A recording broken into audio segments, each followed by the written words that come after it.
Hi, and welcome to episode 55 of the Machine Ethics Podcast. This month we're talking to Phil Balagtas of the Design Futures Initiative.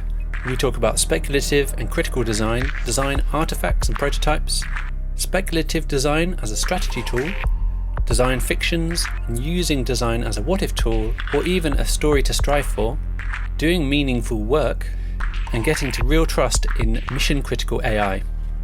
As I mentioned at the beginning of the episode, it's strange that we haven't done more on design in AI prototypes and how to design AI systems.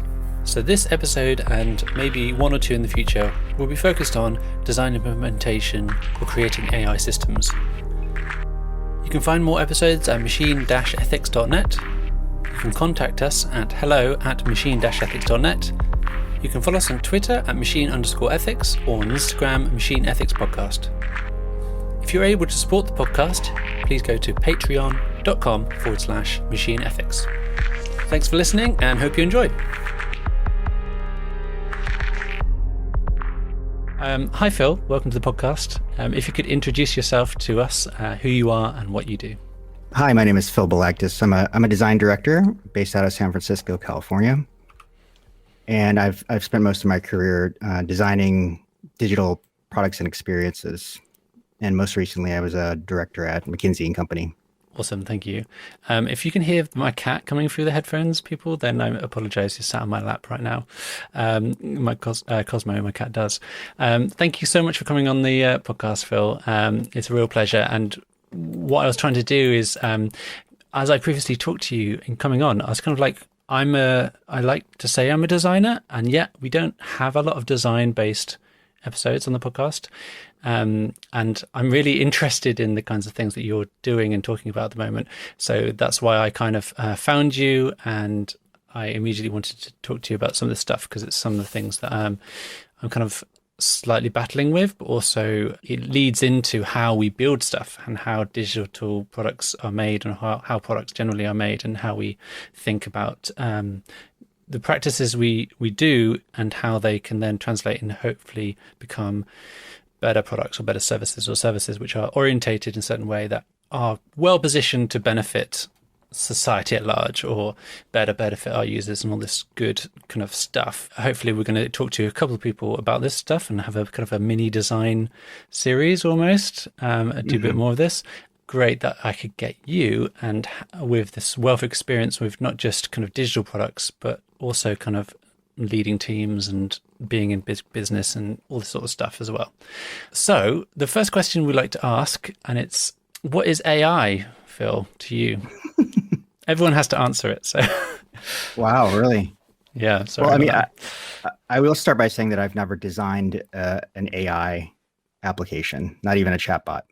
Though I've been on a team that had a chatbot as part of their product line, but I didn't have any real experience designing one.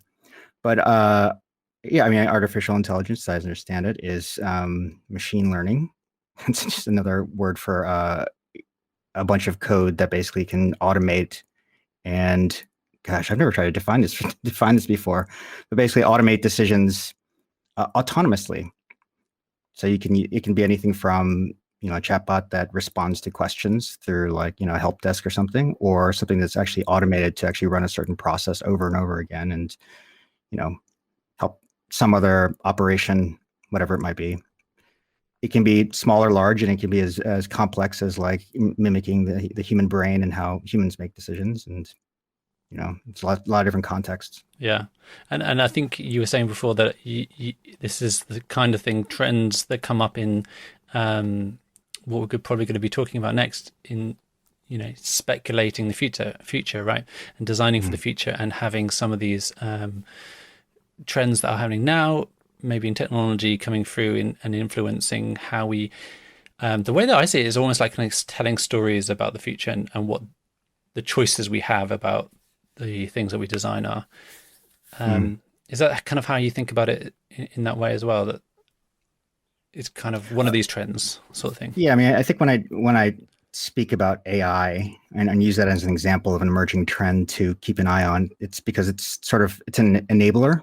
It's a computing enabler that allows us to, offload a lot of maybe complex processes. And it is, there's AI in everything these days, from your Alexa voice assistant to, um, web applications, things that just kind of are smart, quote unquote smart.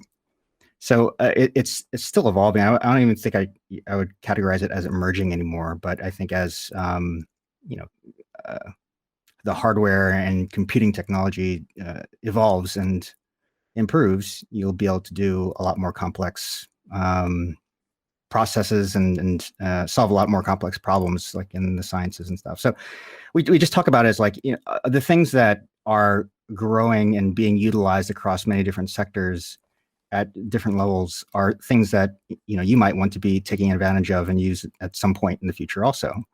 So it's just like having the personal computer around. You should probably, when people were doing trends back then, we're probably thinking about, well, how can we use a personal computer in our everyday lives, whether it be work or home?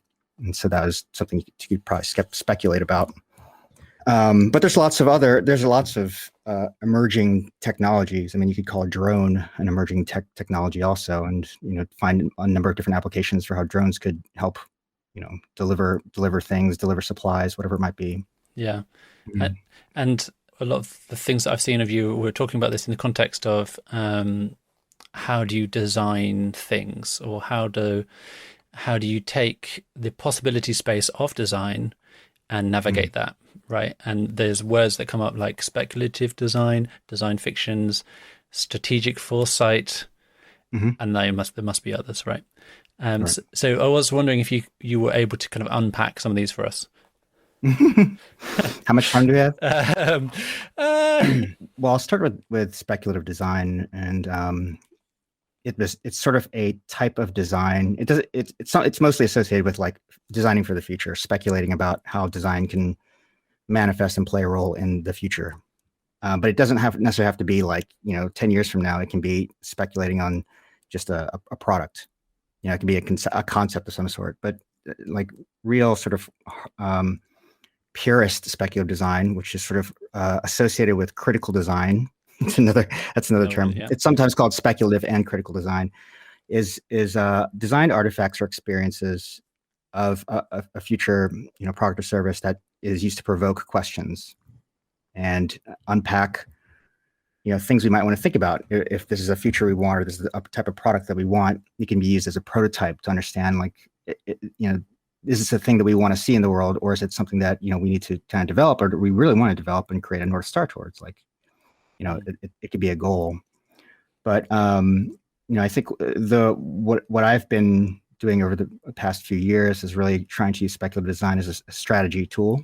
And I've had a lot of successes and failures, but I strongly believe that it's another way of kind of prototyping anything in the future and allowing you to just kind of get feedback, like I said, and just get feedback so that you can understand how you might want to build this thing, and what have you forgotten, or it can lead into other conversations around policy and ethics and all that stuff, and sustainability and inclusivity, who's actually serving, and all that stuff. There's a lot of different ways to unpack what a future thing is that isn't created yet.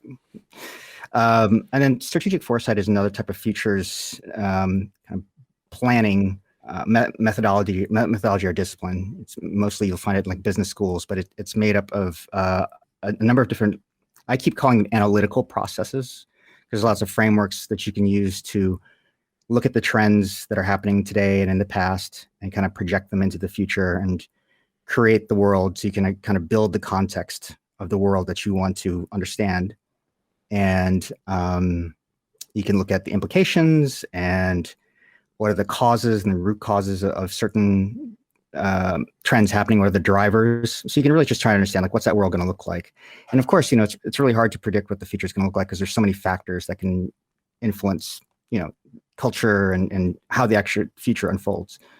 But you can use this as sort of I don't want to be so binary about it, calling it a quantitative approach, but you can use quantitative data about trends and like level of investment or interest in the market to understand, like, where trends are scaling very quickly and what are sort of like what we call weak signals. So just kind of like things that are sort of emerging, they look like they have potential. There's a little bit of interest in investment, but there's probably a lot of potential for it to become a stronger signal, in the next few years.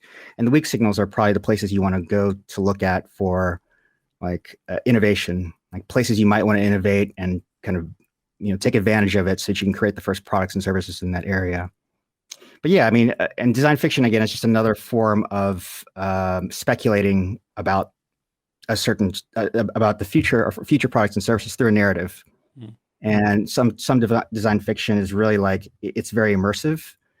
The Near Future Laboratory is very they have a very specific definition around what design fiction is, and they actually like they create these artifacts and they give them to people and they have them experience it as if they are, it's a real thing. And it's also for critique if you want, or just to kind of like have this thing in your life and living with it, and you can have a story around it, and it's more of an immersive experience. Some speculative design products are just like there for questioning. But the power of all these tools are just other methods for trying to look beyond the immediate tomorrow, because it's kind of, you just use design thinking to just kind of think about what you're going to design for the next year or so, because you know the market really well. You can do a bunch of user interviews and you can pretty much figure out what people are going to want. But looking out 3, 5, 10 years is a little bit riskier. I don't know if it's riskier, but yeah, it's a little bit riskier and a little bit more mysterious, because you have to try and understand, like, what do we know about today and in the past that can help shape a perspective or vision of the future. And these tools can help you do that. And you can create whatever you want. If it's a feature that you think is necessary, a product that you want to bring into fruition, you can use it to do that. Mm. I guess coming from obviously from the podcast and from my perspective as kind of more on the ethical side, the idea that you can use these as provocations or kind of interrogations, critiques on an idea or on a future that we could experience in some way, some sort of mock-up or prototype of that, then leads us into the fact that we are then actively seeking out what we dislike or what could be negative about that situation, or what can we steer away from. What is if we were going to go down this road, these are the things that we're going to have to look out for example, and that sort of thing. So I really like that idea of those sorts of environmental ethical factors and all the stuff coming into that thinking as well. Yeah, I mean, it can really unearth a lot of important questions around the things that you should be doing and things you might not want to do, or the sustainability of something, or a lot. I mean, and if you have a product that has a very long life cycle, also, I use jet engines a lot, but that's actually not a really great example, because like a jet engine, there's a lot of rigor that goes into creating a jet engine, because you have to test it and you have to design it and test it and make sure that it's like flight worthy, and if it fails in any way, you have all sorts of contingencies for it. And that, if you can speculate about something and understand what are all these contingencies for how something could break, or how it could be useful, or how it could be like hacked, or whatever it might be, it's a useful tool. It's an investigation tool. Yeah, so it could be part of that kind of. I mean, you could have put it under the safety process almost. You could be like, well, we're going to do this because it's helping us with this process, which is a load of unknowns at the moment. We need to fill that gap. Yep. Do you think that this is the sort of thing that happens and it's like a one-off or a prototype, and we spend a bunch of time on it, maybe a couple of months, and then we do it and we learn something and we move on, and it's like this single experience or single product, or can it happen at scale as well? Can you do large scale, broader kind of speculative design practices? Do you think? Yeah, I mean, it's basically there's a lot of things that you can categorize as speculative, right? I mean, just prototyping something and having a bunch of workshops around the world prototyping this one idea is that you can call that a speculative investigation of some sort. So there's no rules around how big or small a speculation can be. Yeah. I kind of I said that because as you were talking earlier, I was thinking that you have these strange practices by some companies, and there's a good example, which is the Facebook M, which was like the messenger helper, right? And the idea was that you had this AI helper and that you could ask it things. He would go away and do stuff, but actually it wasn't. It was humans at the beginning. Mhm. So you had all these humans Mhm. answering these questions, Yeah. and it's almost like they are kind of throwing something into the world and trying to learn from it as quickly as they can, just to justify actually making it. Like, Mhm. if we made this, what Mhm. kinds of things would we look out for? Yeah, I mean, it's a good practice as long as you're not like hurting anyone. Yeah, yeah, yeah. Yeah, but yeah, I mean, it's a good practice to prototype something like that and kind of understand like what's the human language that you would need to be able to get someone to trust in that bot or whatever. Mm-mm.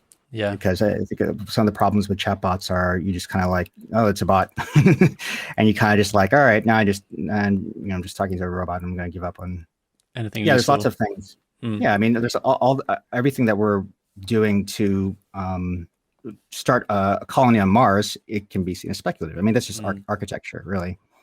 And planning for a completely different planet is the same as planning for a future, which is going to be, it's a different world. yeah. When you look forward, it's just a different world. And there's so many different conditions that you have to think about. For Mars, it's just there's a lot of other just kind of survival conditions you have to think about, but also just like how are humans going to survive there, and how are they going to not like go crazy, and just like the what normal day in the life might be. Yeah. But yeah, space travel and all that stuff is a really great platform for speculation. I mean, they're not really speculating. I mean, there's a lot of science that they have to understand about that to make it right.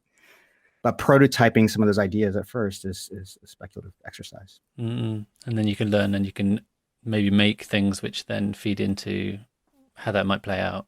Yeah, Yeah. and you're never gonna.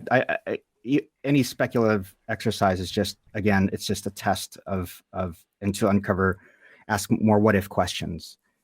And if you start to build something towards that, wherever you place it in the future, you still have a lot of work, and that's where the design process of iterating and kind of testing it and just kind of monitoring the indicators that you thought were on the road to the future, and as they change, you can still continue to modify it and improve it. And your speculation might not be exactly as you thought it was going to be, but you might be halfway there, or maybe it might be completely different. You never know. Mm-mm. So you can use it as some gauge to whether you're heading in the right direction almost Mm-hmm. in that way. Mm-hmm. Yeah. What excites you about this? Because obviously you have this event and you have these chapters around the world, kind of talking about these different kinds of design practices and how they can be developed and used in certain instances. And you're going to go off and do something super interesting now with your future agency and stuff. So I was just wondering. Yeah, we'll see. We'll see Yeah, if yeah, exactly. that works out. So we're just, yeah. What really gets you going about this? Where do you think it's going to be going? Almost. I don't know. I mean, it feels like there's a lot of interest around the world in this methodology, and working with clients, and it feels logical, right? We have tools for designing things, but we are also being asked to be more strategy minded, strategy focused. And we can do a roadmap to a software product over like a 2-year time. But what are some other ways that we can kind of think beyond that? And again, I've learned that futures, there's a lot of people who think futures thinking, strategic foresight, all that stuff only happens at like 5 years and beyond. You can only do futures thing in like the future, and it has to be beyond a certain time period. But the methods are so flexible. You can use them at any point, and you can use it to plan for your 2-year mark as well. I think the usefulness around it, and it's going to be, I believe it won't be necessarily a whole separate thing that has to be learned. Much like service design is kind of a different thing. I don't know if you're familiar with service design. But we're trying to figure out that, like, for this to be useful to any company and any organization, it's going to have to work with design and work with other disciplines to make sure it's like a useful process that the company can feel invested in investing in it, and it can help you plan. It can help you uncover things that you might want to do to protect your business or protect your product line or whatever it might be, but also prepare for any potential risks. All these questions that emerge allow you to just kind of unpack, things that we don't necessarily always think about. Sometimes we're just throwing things over the fence and just kind of like letting it fail and then having to fix it. And then there's nothing totally wrong with that, because you fix things very quickly and early. But there's also, I think, a lot of value in long-term planning and trying to just understand, like, what do we want? Where do we want to be in the next 5 years or 3 years or beyond?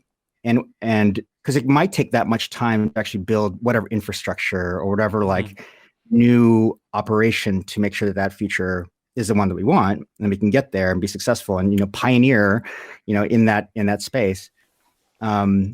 So it's just a long-term planning tool, really. And I think the design aspect of it is interesting, because we can help visualize what this future is. And it can be, speculative design can just be a poster. It can just be a picture of what you think is going to happen in the future. But it allows us to put some visual element to it. And that sounds like, visuals are just cosmetic, but it can really help people like immerse themselves in the idea and ask the questions they need to ask. That's a really good point. Do you have any like really good examples to kind of solidify this for people, our audience? Mm-hmm.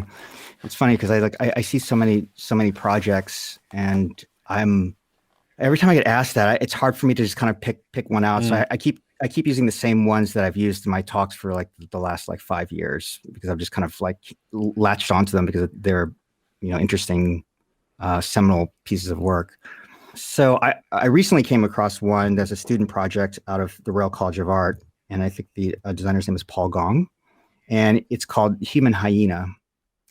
And I'd seen a project similar to that by Dun and Raby, but it talks about so hyenas are very like, they can eat anything, basically. They have a really strong digestive system and can eat whatever they want.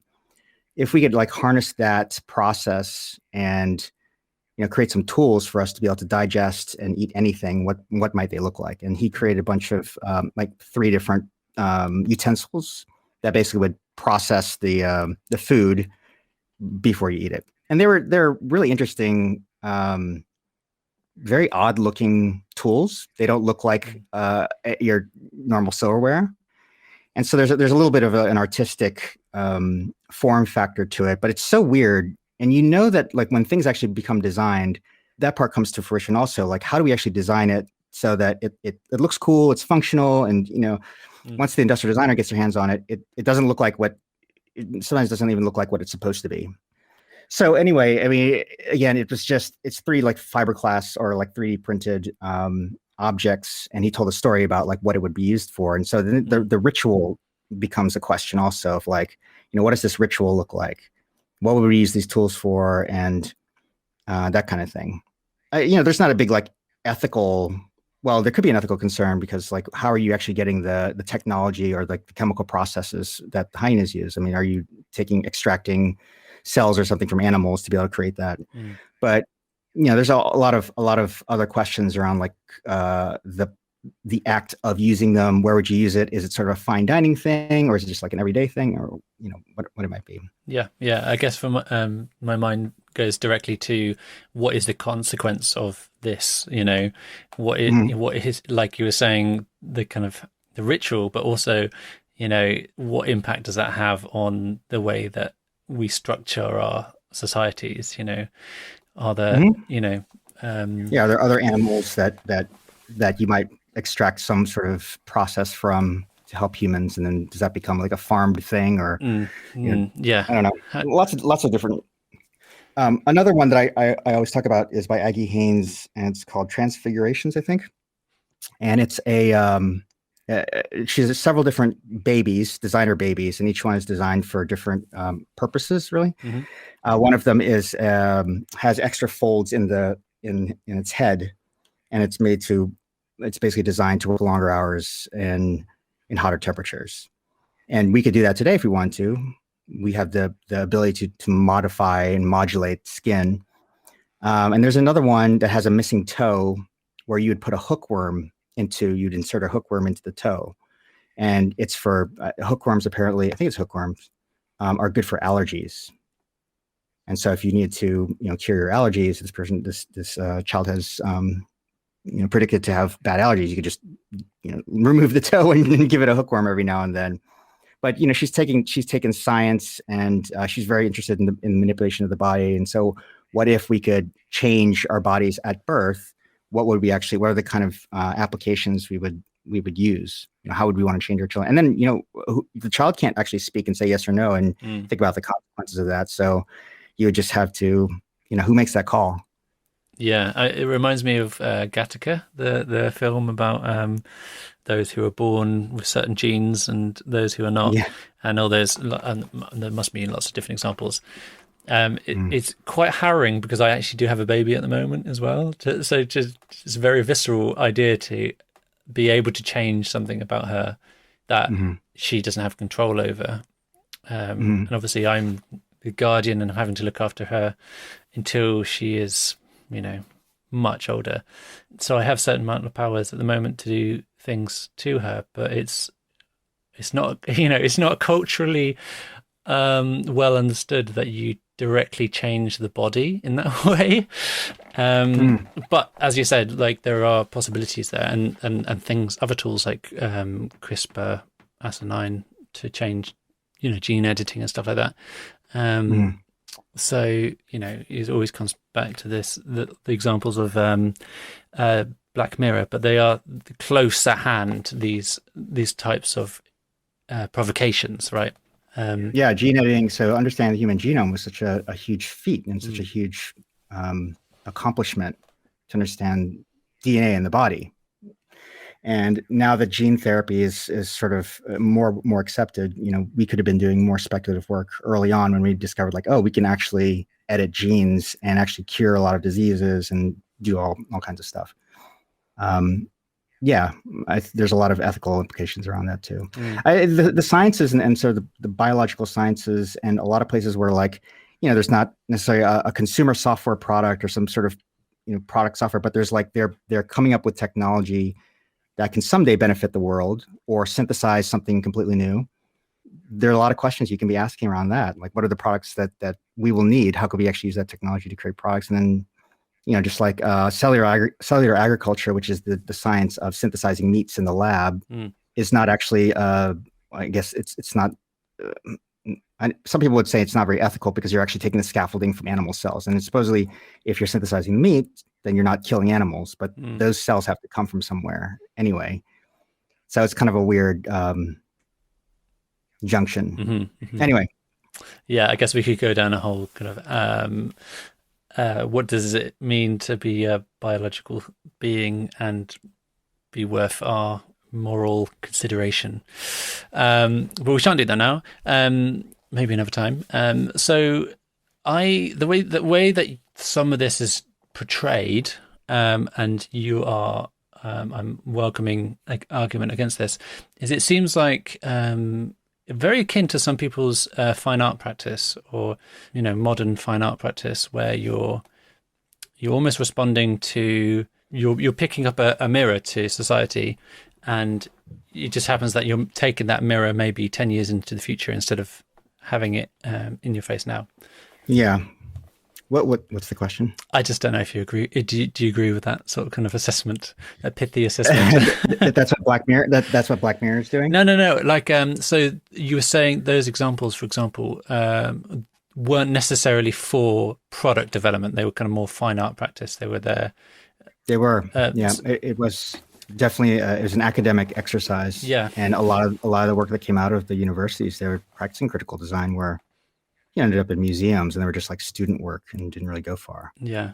But I think what we've been trying to do is reshape the language and the application of it, and say you can actually you can do a speculative software product. You can do speculative anything, really. I mean, all speculation is just you're speculating, right? You're just guessing when it's actually structured guessing, because it's based on research. Hopefully you're doing the right thing. Or you can, or not, you can just come up with some crazy idea and present that to someone. But again, I think that the value comes from just using it to really understand something. And especially if it's something that is life critical or societal critical, or important for your business and you just really want to ask the right Mm. questions, why wouldn't you want to do that?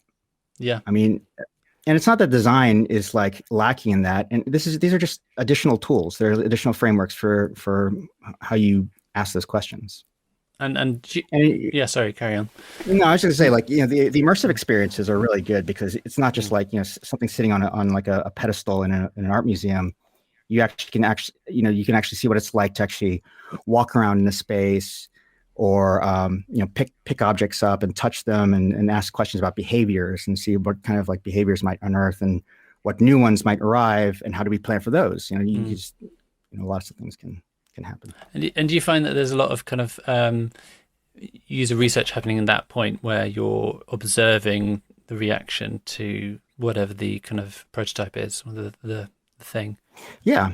Hopefully. I Mm. mean, hopefully when people are doing speculative work, they're using it as a research tool. Mm. Sometimes it's just sort of like, oh, here's a thing that could happen. Here's a product that could be made.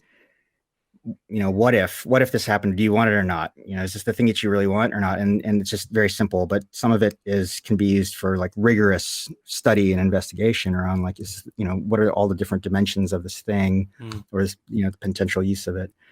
I mean, I believe we should be asking more of those type of questions with things like AI, things where, we're already sort of afraid of automating too much, and potentially automation sending us down the wrong path, or, making an incorrect decision.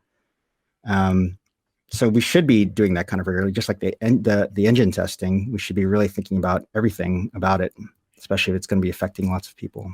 Yeah, and so we could be doing more of these provocations around, well, especially companies that are, the big five companies doing a lot in this space. I know there's lots of smaller companies, but you have the Googles of this world, and making some of this reality, and maybe they should be having more of a conversation maybe around this.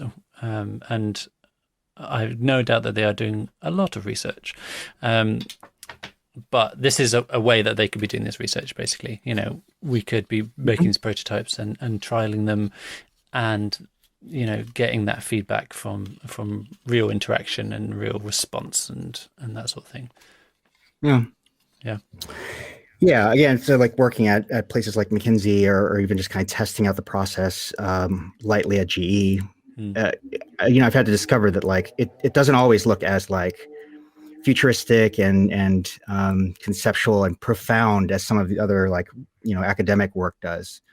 But again, if you're just using it as a function to ask new questions, it can be useful, and it can become the roadmap towards the thing that you want. So do you ever find yourself kind of iterating on that vision, and to the fact, I think you were maybe alluding to it earlier, that you had got this kind of poster that you could kind of put in the office, and that was like a steering tool for the project or the team or whatever?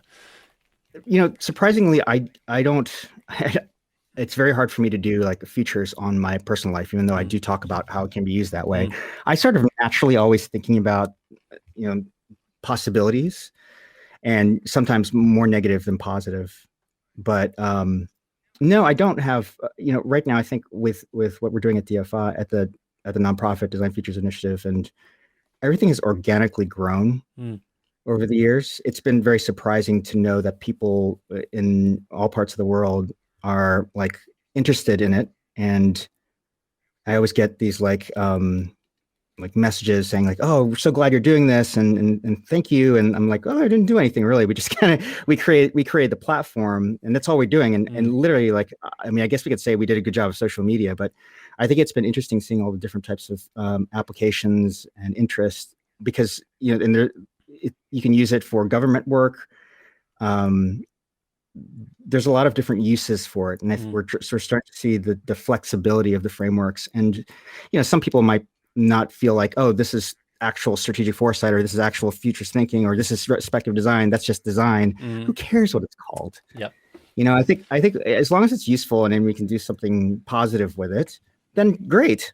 I don't care. I don't really care what we call it. It might not even be called speculative design in the future. It might be something else. Yeah, I find that like sort of akin to how people think of agile development, where you're saying there's this other way of doing project management, and we just happen to give it a name, And whether you do it like all the same as someone else, it doesn't really matter. You're just doing this. Mhm. You just this top level idea is that you do things quickly and you iterate and learn and feedback quickly and stuff like that. It's not kind of the Mhm. nuts and bolts of maybe how that plays out is important. Yeah. And for me, I actually do reach for some of this stuff. So in my own practice, I sometimes do kind of stories. So fictional future stories, not Okay. saying that succinctly, and consequence kind of scanning, and those two things. So, kind of creating some sort of narrative about the possible futures, and then maybe kind of making some sort of map about how those futures could be created, then provides me with a load of kind of hopefully ethical questions or considerations around the product, and that Yeah. feeds into some of the stuff that I Mhm. then advise on, right? So Mhm. already I'm finding myself kind of reaching for some of these practices, and I'm hoping to kind of at some point feed that back to the community and allude to the fact it works or doesn't work. So stay tuned for that. But Yeah, yeah. I mean, I think the most common framework that I use is called the implications wheel, or the futures wheel. hmm, And all it is it's a map. It's basically like a mind map that helps you generate a bunch of consequences, first order, second order, third order, or you can do it on based on time. So in the next 5 years, 10 years, 20 years, when things might happen, both positive and negative. hmm, And granted, it creates a massive library of different consequences, and you can't solve for every single one. At least it allows you again to ask the questions of what you might want to consider and prioritize. yeah, I think I So do something similar with the time element for sure. mhm. Yeah, yeah. Then trying to transition those into mitigations or specifications. You almost can group them after that, but that's kind of specific to the way that I'm channeling this stuff into the way that it is impacted society and individuals and users. So Mhm. Yeah, I don't think I fully answered your question about um, using futures. Um, we don't. It's hard to have a strategy for what we're doing at DFI mm, because the organic growth. And sorry, I'm just kind of trying to put into context like how it shows up in my life. mm, Also, yeah, we're still sort of agile and we're kind of listening to the community and just kind of watching it grow. But I think the future vision of any sort is to kind of have these places where people can come and talk about what they're doing around the world and inspire other people to also do the same thing and try to like find new problems to solve with the methods. And it's not just just those particular types of methods, yeah, like strategic thinking in general. Anyone who's thinking about the future could be science fiction or whatever. And yeah, I mean, I just hoping we can have primer conferences in major regions of the world. We can have more cities and really reach out to places that really could use it at in any flexible manner, mm. really. If there was a you talking about the community and how we can kind of learn from each other. If there was a client who came to you tomorrow with an interesting project, what kind of project would that be? Oh gosh, I don't know. Um, I feel like I want to say like an important Mm, one. I've been trying to get into public sector work for some time, and I know government work is hard and processes and red tape and all that stuff is slow. But I don't. I've done retail and advertising and B2B enterprise stuff, but doing things that kind of affect a lot of people who have like trouble accessing um, information or like the convoluted process of like starting a business in a city or something like that. Public mm, sector work that can help people who don't necessarily have tools or access to something would be good. mm, You know, innovating, providing innovation for processes that actually like delivering like food or whatever to people that need it. Things that can actually be useful to people. And it's not that the things that I've been designing aren't useful, but it'd be nice to just kind of be a part of something where we're really impacting lives dramatically, like really kind of helping people. mm, But I've been nervous to kind of seek out those things because it's hard to get into government work. So I don't know. I'm hoping maybe going on my own as kind of an individual advisor, I might be able to find something like that I could tap into. Yeah. So if anyone's listening, we'll have Phil's details at the end. So Okay. we're getting towards the end now. The question we always ask near the end is, what scares you? And on the flip side, what excites you about the future, this automated AI mediated future? I know we haven't been talking too specifically about this stuff, but is there something that grabs you about a current trend in machine learning and AI that is exciting and that maybe is awful? Awful. I mean, I think trusting in AI to manage certain processes is, you have to have a lot of confidence in it. And when it's mission critical stuff, whether it's like autopilot or something, and having to make decisions that really do take really need humans and can be AI assisted, I think are it's exciting to have something where we can actually offload a lot of the work that sometimes takes very long time to process. We've got so much data sometimes with a lot of companies where companies that are undergoing digital transformation have a lot of data to basically make use of and take advantage of to create some new digital tools or whatever. Yep.